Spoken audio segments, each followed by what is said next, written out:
Birding the Red Hill Visitor Center in a rainstorm? Join me to find out just what birds I found.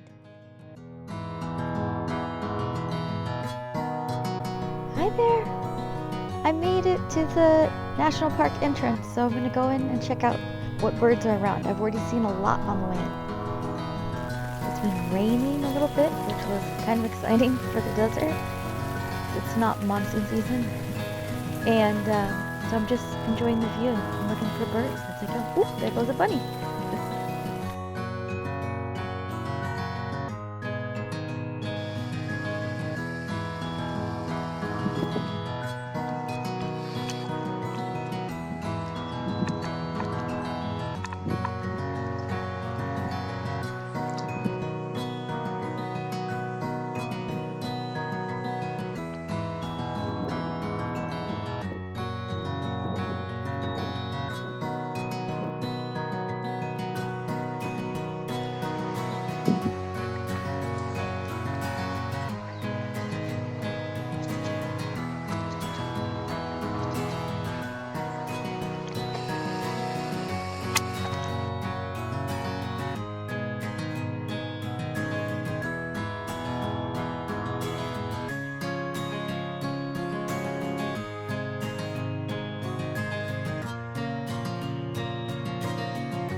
Other birds seen but not pictured include Gambel's quail, turkey vulture, curve-billed thrasher, and black-throated sparrow.